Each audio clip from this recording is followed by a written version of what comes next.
Pardon, on a été coupé. Donc, j'en étais à Archimède. Il a réussi à trouver... Archimède a réussi à trouver quelques décimales du nombre pi. 3, je crois. Comment a-t-il fait? Il a procédé par une technique d'encadrement. C'est-à-dire qu'il a tracé un cercle. Et à l'intérieur de ce cercle, il a tracé une figure inscrite dans ce cercle. Et après, il a tracé une figure extérieure à ce cercle. Donc ça, c'est ce qu'on appelle le cercle, qui est inscrit dans cette figure, ou qui circonscrit la plus petite. Et ces deux figures, on arrive à calculer les aires parce qu'elles sont, constituées de triangles équilatéraux, par exemple, ici. Mais après, ce sont les triangles qui sont toujours isocèles parce qu'ils ont toujours deux rayons pour côté.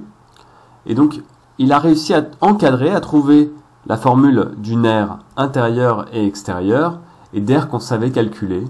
Et petit à petit, il a réussi à s'approcher du nombre pi, à trouver 2-3 décimales correctes, ce qui était déjà pas si mal.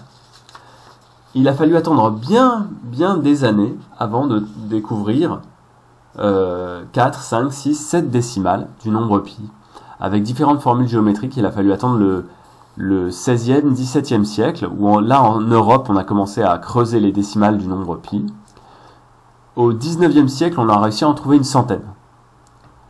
Et il a fallu attendre l'arrivée des ordinateurs et des calculs extrêmement complexes, parce que là, tous les calculs avant étaient faits de tête, pour qu'on passe en fait toujours de calculs d'approximation, où on divisait cette figure en autant de plus de petites figures géométriques connues, régulières, et on avait d'autres formules comme ça qui nous permettaient par ce qu'on appelle par itération, petit à petit par division de plus en plus progressive, de faire des calculs de plus en plus compliqués.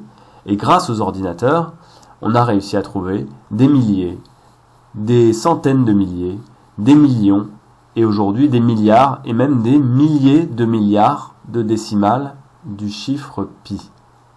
D'accord? Donc c'est beaucoup, hein. On arrive à faire, c'est un nombre pour lequel on a trouvé des dizaines de milliards, des dizaines de milliers de milliards de décimales. Donc c'est absolument incroyable. On arrive à, vous imaginez, si pi était écrit tout petit, à un chiffre sur 1 millimètre, si on écrivait le nombre pi tel qu'on le connaît, on ferait, à cette taille-là, plusieurs fois le tour de la Terre. Alors vous allez me dire, à quoi ça sert d'avoir dépensé toute cette énergie?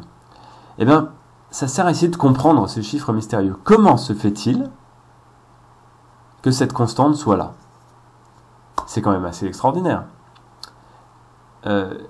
Et donc, est-ce qu'il y a des particularités à ce chiffre? Est-ce que tous les chiffres qui composent le nombre pi, est-ce qu'ils sont là de manière aléatoire ou pas? Est-ce qu'il y a une répétition? Non, on sait maintenant qu'il n'y a pas de répétition.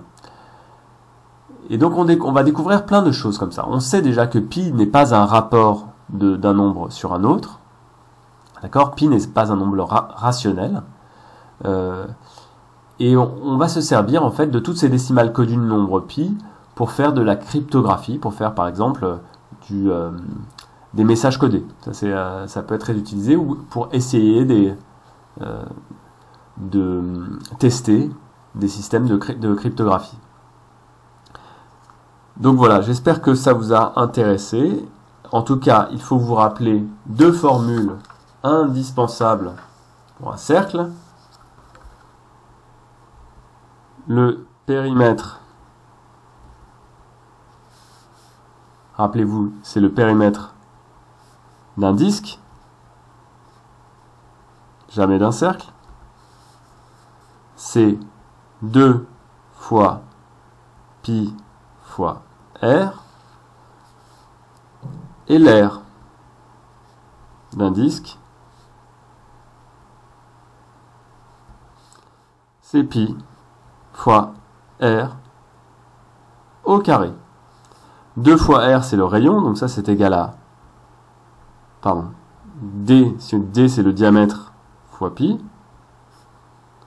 d'accord, et pi, c'est à peu près égal à, ce n'est jamais égal à, 3,1, 4, 1, 5, 9, etc. et cela continue à l'infini.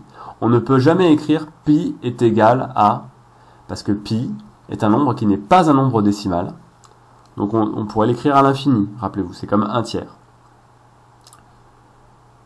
Voilà, merci de votre attention.